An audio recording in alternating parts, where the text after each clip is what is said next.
I want you to do something for me. Adjust your pillows. Pull the blankets close. Let the weight of your body sink, deep, into the mattress. Now, close your eyes. Listen deeply. Beyond the sounds of your room, beyond the thoughts of your day, there is a rhythm. It is the rhythm of the tide. It is the steady, unhurried breath of the ocean. Tonight, we are leaving the noise of the modern world behind. We are traveling to the edge of the continent, to the cold, salt-sprayed rocks where the great sentinels stand. You don't need to focus. You don't need to remember. Just let my voice be your guide, as we explore the quiet history of the lights that watch over the sea. The world is dark. The ships are far away. And you are safe. Let us begin.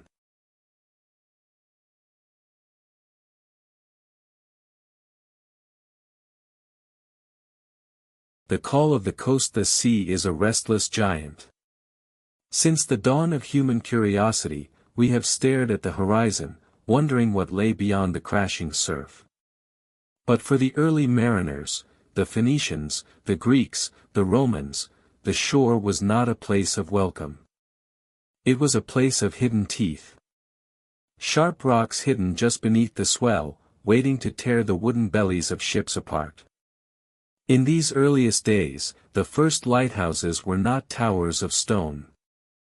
They were simple fires. A pile of wood on a high cliff, tended by a lonely villager. This was the hearth of the harbor. Imagine, if you will, the pitch-black darkness of a moonless night on the Atlantic. No city lights. No satellites. Only the rhythmic, heavy thrum of the waves. And then, a tiny, flickering amber spark on the cliffside. A signal that says, here is home. Here is land. Stay away from the edge. As trade grew, so did our ambition. The fire moved from the dirt into the sky. We began to build platforms. We began to study the wind. The challenge of the lighthouse is not just height, it is resistance. A lighthouse must stand where everything else falls. It must be a solid point in a fluid world. To build a lighthouse is to fight the moon. The tides pull the water away, revealing the jagged foundation, only to rush back in 6 hours later with the force of 1,000 hammers. The engineers of the 1700s and 1800s had to learn a new language, the language of stone and salt. They realized that a square building would catch the wind like a sail and be knocked over. So, they looked to nature. They looked at the oak tree. Broad at the base, tapering gracefully as it rises, allowing the wind and the water to slide around it rather than push against it. Think of the weight of the granite. Each block, carved by hand in a quarry miles away, numbered, and shipped on small boats that danced dangerously close to the very rocks they were meant to mark. There were no cranes. Only pulleys, sweat, and the slow, agonizing passage of time. 1 inch. 1 stone. 1 layer. The water is cold. The spray is constant. But the work continues. Because for every stone laid, a life is saved. For every flickering candle protected by glass, a father comes home, a ship brings its cargo, and the darkness is pushed back, just a little further. Chapter 2, Foundations in the Surf. To build upon the sea is to challenge the very architecture of the earth. In this chapter, we descend. We leave the light of the surface and look toward the cold, dark world beneath the foam, where the base of the sentinel must take root. Imagine a rock, slick with kelp and battered by the white spray of the Atlantic. To the eye, it is solid. But to the engineer, it is a battlefield. Before a single stone could be laid, the rock had to be prepared. This was the era before power tools, the era of the jumper and the sledgehammer. Men would stand on these rocks during the few hours of low tide, their boots slipping on the wet granite, their rhythmic hammer striking steel into stone. Clink. Clink. Clink. A heartbeat in the fog. The first great challenge was the cofferdam. Imagine a massive wooden skirt, built in a circle around the workspace. It was made of heavy timbers, bolted together and weighted down with tons of clay to create a seal against the ocean. Once the waves were walled off, the men would pump the water out by hand, bucket by bucket, hour after hour, until the seabed was revealed, naked and raw for the first time in 10,000 years. Inside the damp walls of the cofferdam, the real work began, benchmarking. The rock was not naturally flat, it was jagged and uneven. The masons had to carve steps into the bedrock. These were not stairs for climbing, but sockets for the stones to sit in. Every socket had to be perfectly level, measured with spirit levels and plumb bobs in the dim lantern light. Then came the dovetailing. This is the secret of the lighthouse's strength. The stones were not simply stacked one on top of the other like bricks in a house. They were carved into complex, interlocking shapes, like a giant wooden puzzle. Each stone had a tongue and a groove that slid into the stones beside it, above it, and below it. When the tide returned, and the ocean hammered against the new masonry, the stones did not move. They could not move. The more the sea pressed against them, the tighter they locked together. The tower became one single, solid piece of granite, a man-made mountain rooted into the crust of the earth. To bond these stones, they used hydraulic lime. Unlike regular mortar, which dries in the air, hydraulic lime is a miraculous substance that hardens because of the water. It drinks the moisture of the sea to become as hard as the rock itself. The work was agonizingly slow. In a good season, a crew might only lay 2 or 3 layers of stone. The rest of the year was spent waiting for the storms to pass, listening to the wind howl against the workshop windows on shore, knowing that out there, in the dark, their foundation was holding. Cold. Silent. Unmoving. In Chapter 3, we move from the crushing weight of the foundation to the vertical climb.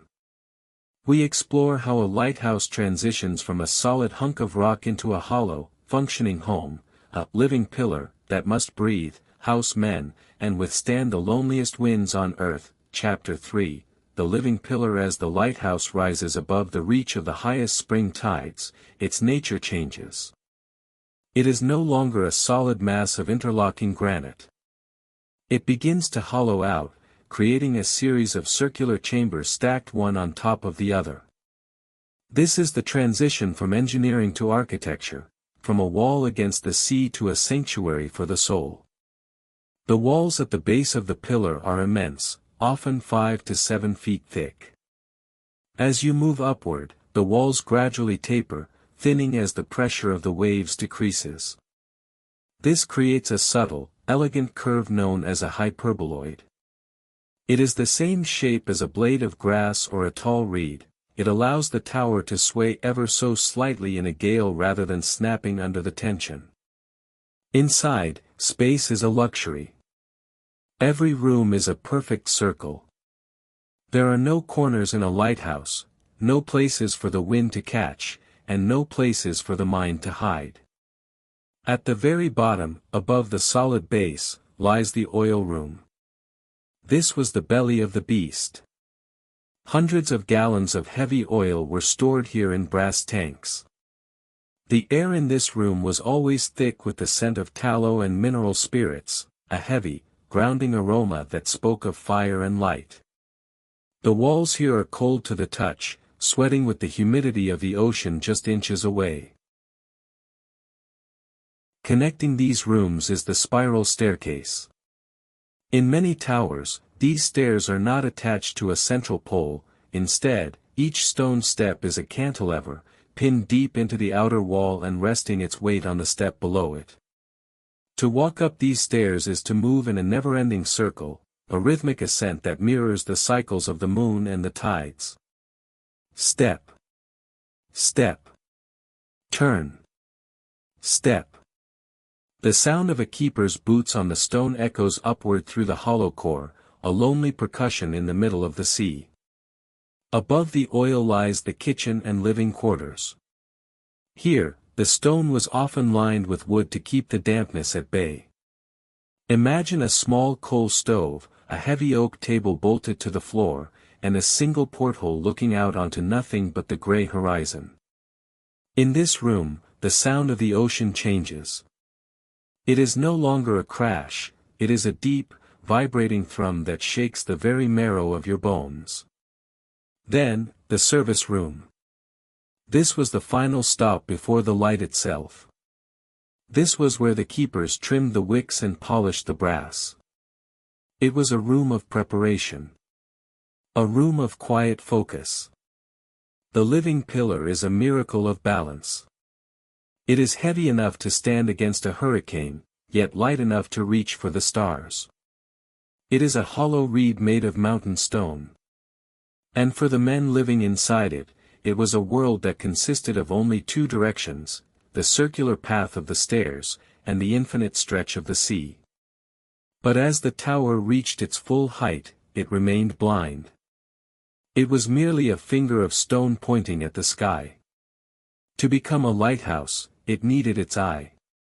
It needed the glass crown that could turn a tiny flame into a beam that could be seen 20 miles away. The rotation is driven by the clockwork. Deep in the center of the tower, a heavy weight hangs on a chain. As gravity pulls the weight down toward the floor, it turns a series of brass gears.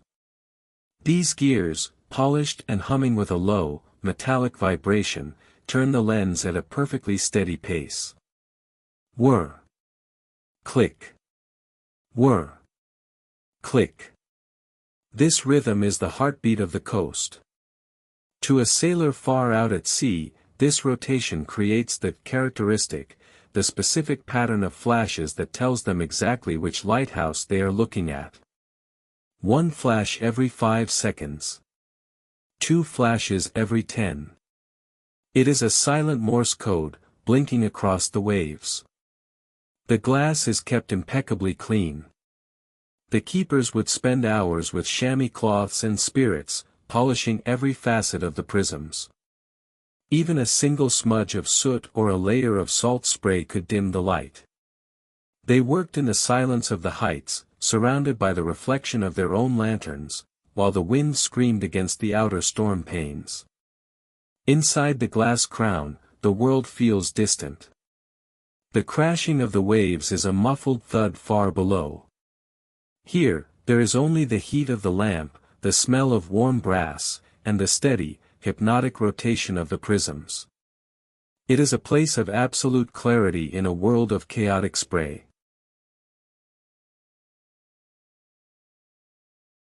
In Chapter 5, we shift our focus from the cold precision of engineering to the warm, beating heart of the tower, the human element. For a lighthouse to function, it required more than stone and glass, it required a specific kind of person, one who could find peace in the repetitive and the lonely. Chapter 5, the keeper's watch. To be a lighthouse keeper was to enter into a marriage with the sea, a relationship defined by constant presence and quiet devotion. In the United States, the Life-Saving Service and the Lighthouse Board sought out individuals who were sober, industrious, and able to read and write. But they were truly looking for something more, the ability to remain sane in the center of a void. The keeper's day was governed not by the sun, but by the lamp. As the sky began to purple in the twilight, the keeper climbed the spiral stairs for the first of many times. This was the lighting of the watch. The wick was trimmed with surgical precision, a charred edge could cause the flame to flicker or smoke, ruining the expensive prisms of the Fresnel lens. Once the light was burning, the world of the keeper shrank to the diameter of the lantern room. For 8 hours at a time, they sat in a wooden chair, listening to the hum of the rotating gears. They watched the horizon, not for land, but for the tiny, distant sparks of ships. There was a rhythm to the chores that acted as a sedative against the loneliness. Every action was logged. Every pint of oil consumed, every pound of coal burned, the direction of the wind at midnight, the density of the fog at 3 a.m. This logbook was the keeper's only conversation, a dialogue with the government and with history. The chores were relentless and meditative. The polishing, every morning, the brass was polished until it shone like gold. The glass was wiped clean of the salt crust that the wind left behind. The polishing, every morning, the brass was polished until it shone like gold. The glass was wiped clean of the salt crust that the wind left behind. The winding, like a giant grandfather clock, the weights that turned the lens had to be wound back up every few hours. This required physical strength and a steady hand. The painting, the salt air eats everything. When the weather was calm, the keeper would hang from a bosun's chair outside the tower, whitewashing the stone to keep the beacon visible as a daymark for sailors. The isolation was a heavy blanket. In many offshore towers, known as sparkplug lighthouses, there was nowhere to walk. A man might go months without stepping on soil. He would pace the circular gallery, 50 feet above the surf, over and over, until the circle felt like a straight line. Families often lived in the larger shore stations. Wives and children became unofficial keepers, learning the language of the light. There are stories of young daughters keeping the lamp lit for days while their fathers were stranded on the mainland by storms. For these families, the lighthouse was not a lonely monument, it was a vertical village, a place where the sound of a crackling stove and a child's laughter competed with the roar of the gale outside. In the dead of night, when the fog rolled in, the keeper's job became even more physical.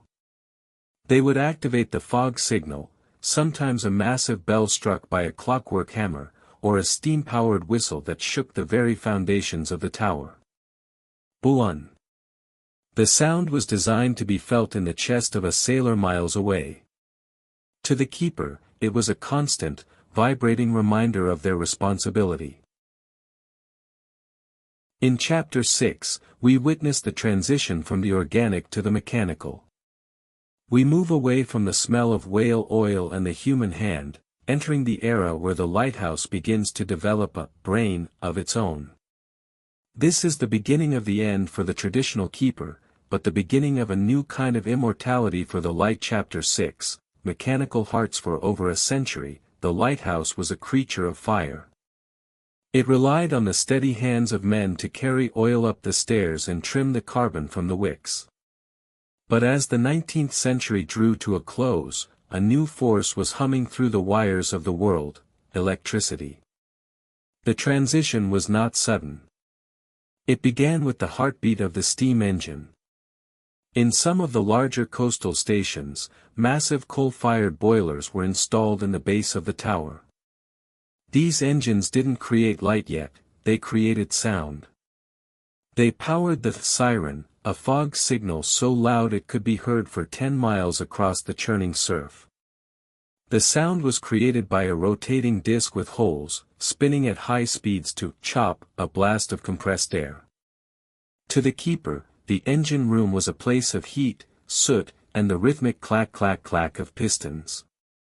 It was the first sign that the tower was becoming a machine. Then came the incandescent oil vapor, IOV lamp. This was a bridge between the old and the new. Instead of a simple wick, oil was pressurized and turned into a fine mist, which burned against a silk mantle, similar to a modern camping lantern. It was blindingly bright, and it required a level of mechanical knowledge that changed the keeper's job from a gardener of fire to a technician of pressure. But the true revolution was the electric arc lamp. When electricity finally reached the lonely capes and islands, the massive Fresnel lenses were suddenly illuminated by a tiny, intense point of light. The mercury troughs, which we discussed in Chapter 4, were now turned not by hand-wound weights, but by silent electric motors. The most poetic change, however, was the invention of the sun valve. Invented by Gustave Delaine, this was a mechanical brain made of several metal rods. One rod was blackened, and the others were polished. When the morning sun hit the black rod, it absorbed heat, expanded, and mechanically cut off the flow of gas or power. When the sun set and the rod cooled, it contracted, and the light flared back to life. For the first time in human history, the light could think for itself. It knew when it was dark. It knew when to sleep. This automation brought a quiet tragedy to the coast. The keepers, who had lived in the towers for generations, were no longer strictly necessary. One by one, the living pillars became automated sentinels. The coal stoves went cold. The vegetable gardens on the cliffs were reclaimed by the saltgrass. The houses where children once played were boarded up, and the lighthouses were left to talk to the sea in a language of pure electricity. To the sailor, the light was as reliable as ever, perhaps even more so. But to the coast, the ghost had entered the machine.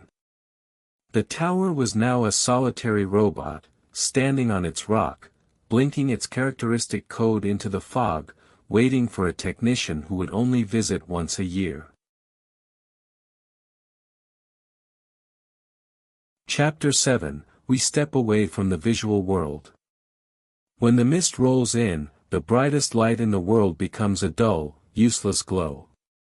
In these moments, the lighthouse must stop being an eye and start being a voice. We enter the world of acoustic warnings, the heavy, vibrating language of the fog. Chapter 7, Echoes in the Fog. Fog is the great deceiver of the coastline. It doesn't just block the light, it swallows direction. Sound travels differently in the mist, it bounces off the water, bends around cliffs, and can trick a captain into thinking a hazard is miles away when it is right beneath his bow. To combat this, the lighthouse engineers had to master the physics of the acoustic horizon. The earliest fog signals were primitive and exhausting. In the early days of the U.S. Lighthouse Service, keepers would stand on the gallery in a freezing mist, striking a massive bronze fog bell with a hammer every 30 seconds, sometimes for days on end. The sound was beautiful, but it was thin. It could not pierce the roar of a heavy gale. To reach further, we turned to the Dable trumpet. This was a giant reed instrument, powered by compressed air. Imagine a clarinet the size of a lighthouse. It produced a sharp, metallic blare that could cut through the thickest, pea-soup fog. But even this was not enough for the treacherous graveyards of the Atlantic and Pacific. Then came the era of the steam whistle and the siren. These were massive industrial machines. In the late 1800s, lighthouse stations were equipped with giant boilers that hissed and groaned, building up immense pressure. When the valve was opened, the scream was bone-shaking. At some stations, the vibration was so intense that it would shatter the glass windows of the keeper's house. The most iconic of all, however, was the diaphone. If you have ever seen a movie with a deep, haunting, low-note foghorn, you are hearing a diaphone. It used a reciprocating piston to produce a two-tone sound, a high-pitched start followed by a deep, vibrating grunt at the end. This low-frequency grunt was the key. Low sounds have longer wavelengths, allowing them to travel much further over the surface of the sea without being absorbed by the air. For the keeper, the fog signal was a test of endurance. While the horn was active, the entire tower would hum. The plates in the kitchen would rattle on the shelves. The bed frames would vibrate. Sleep became impossible. The keeper lived inside a giant, shouting machine, their only job to ensure the coal was fed and the pressure stayed high. There is a strange peace in the fog, despite the noise.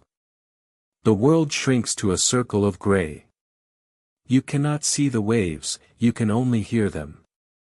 You cannot see the ships, you can only hope they hear you. The foghorn is a lonely conversation between a stationary rock and a moving soul, a rhythmic reminder that even when the world is hidden, the sentinel is still awake.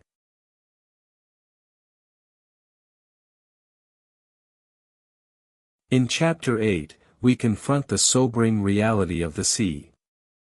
Despite the engineering marvels of the Fresnel Lens and the thundering roar of the Eddystone, the ocean remains an unpredictable force. We look at the graveyards of the Atlantic and Pacific, the places where the light wasn't enough, and the lessons learned from the tragedies that followed. Chapter 8, the graveyard shift. Even the brightest beacon is sometimes a candle against a hurricane. Along the coastlines of the United States, there are stretches of water so treacherous they have earned the name graveyards. The graveyard of the Atlantic, near the Outer Banks of North Carolina, and the graveyard of the Pacific, at the mouth of the Columbia River, are resting places for thousands of wooden and steel husks. Why did ships fail, even when the light was burning? Often, it was a matter of perspective. A lighthouse tells you where it is, but it cannot always tell a captain where he is. Before the invention of GPS and radar, a navigator relied on dead reckoning, estimating position based on speed and time. In a storm, with currents pulling the ship sideways and the wind pushing it toward the shore, a single glimpse of a lighthouse through the spray could be misinterpreted. One of the most famous failures of a light was not due to the lens, but to the geology. The original Cape Hatteras light was built too short and too far inland. Its light was weak, and sailors often didn't see it until their hulls were already grinding against the diamond shoals, underwater sandbars that shift like ghosts beneath the waves. When a ship struck, the lighthouse keeper's role changed instantly. They were no longer just technicians of light, they became the first line of rescue. Imagine the keeper peering through a telescope from the high gallery, seeing a mast snapping in the distance. They would have to signal the life-saving service, men who would row small wooden boats into the very surf that was destroying the larger ships. There were also the lighthouses of the lost. These were towers built on rocks so remote they seemed to exist in another dimension. Minot's Ledge, off the coast of Massachusetts, was one such place. The first tower built there was held up by iron pilings, designed to let the waves pass through. But the sea is not so easily tamed. During a great gale in 1851, the entire tower was snapped off at the base. The two keepers on duty kept the bell ringing until the very moment the tower collapsed into the dark water. The lesson of these tragedies was written in the architecture of the towers that replaced them. We learned that a lighthouse must be more than a warning, it must be a fortress. We began to build them taller, heavier, and with sectors. Some lighthouses have a pane of red glass. If a sailor sees a white light, they are safe. If the light turns red, they have drifted into the danger sector, the path toward the rocks. The graveyard shift is a reminder of the humility required to live by the sea. The lighthouse is a symbol of hope, but it is also a marker of memory. Every beam of light that sweeps across the water passes over the resting places of those who didn't make it home. It is a quiet, rhythmic vigil for the fallen. In Chapter 9, we transition from the era of coal and sweat into the age of the invisible. We explore the modern life of these towers, how they survived the invention of the satellite and why, in an age of digital precision, we still refuse to let their fires go out. Chapter 9, the Modern Sentinel. The 20th century brought a new kind of light to the coastline, one that didn't rely on fire or even glass prisms. With the advent of GPS, global positioning system, and radar, many predicted the death of the lighthouse.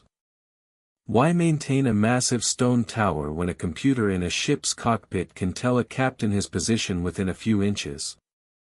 But the sea is an environment where electronics often fail.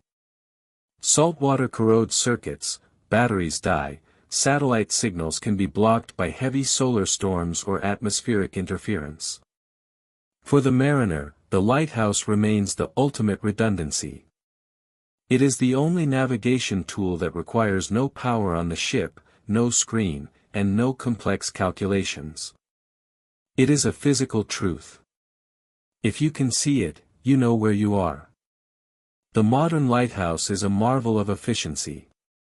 The massive, beautiful Fresnel lenses have largely been moved to museums, replaced by VRB-25 or LED beacons. These modern lights are small, no larger than a suitcase, but they are incredibly powerful. They use high-efficiency light-emitting diodes that can be seen for 15 to 20 nautical miles while consuming less power than a household toaster. Many of these sentinels are now off the grid. Instead of heavy underwater cables, they are powered by solar arrays mounted on the gallery railings. During the day, they drink the sun; at night, they pulse with a crisp, electronic precision. The heartbeat is no longer the sound of gears and weights, but the silent ticking of a microchip. The role of the keeper has also evolved. While the towers are automated, they are not abandoned. They are now managed by the U.S. Coast Guard's Aids to Navigation (ATN) teams. These modern keepers are technicians who arrive by helicopter or boat. They don't stay for months; they come to swap batteries, clean the solar panels, and check the structural integrity of the stone. Perhaps the most beautiful development in the modern era is the preservation movement. Across the United States, from the rugged coast of Maine to the tropical keys of Florida, Friends of the Lighthouse groups have formed. These are volunteers who have stepped into the shoes of the old keepers. They paint the towers, give tours, and even live in the old keepers' houses to ensure the buildings don't succumb to the salt and wind. They understand that a lighthouse is more than a navigation tool. It is a landmark of the human spirit. It is a symbol of our desire to look out for one another in the dark. Even as we sail into a future of autonomous ships and virtual reality, the physical presence of the white tower on the cliff provides a sense of grounding. It is a fixed point in an ever-changing world. In this final chapter, we reach the end of our journey. We move away from the technicalities of stone, glass, and light, and enter the realm of the spirit. This is the moment where the documentary fades into the background, leaving you with the quiet, enduring presence of the sea. Chapter 10, The Infinite Horizon. We have traveled from the first flickering fires on ancient cliffs to the silent, solar-powered pulses of the modern age. We have seen how the lighthouse is a bridge, between the land and the sea, between the known and the unknown, between the safety of the hearth and the chaos of the storm. But beyond the engineering and the history, there is the feeling. If you stand at the base of a lighthouse at midnight, you feel the weight of time. The stone is cold, polished by a century of salt spray. The wind doesn't just blow past the tower, it sings against it. It is a lonely music, but it is not a sad one. It is the sound of a promise being kept. The beam of light above you is a rhythmic companion. Sweep. Pause. Sweep. It is a heartbeat made of photons. In its path, for a brief second, the white caps of the waves are revealed, only to vanish back into the velvet blackness. It reminds us that even when we cannot see the path ahead, the path still exists. The lighthouse keepers of old understood a secret that we often forget in our busy, lighted world. They understood the value of the watch. To sit in the dark, to be still, and to simply be present for the safety of others.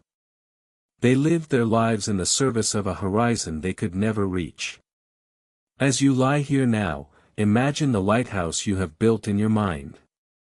The interlocking stones. The winding stairs. The great glass eye. It stands on a firm foundation, unmoved by the tides. The air around it is cool and fresh. The sound of the water is a distant, rhythmic lullaby.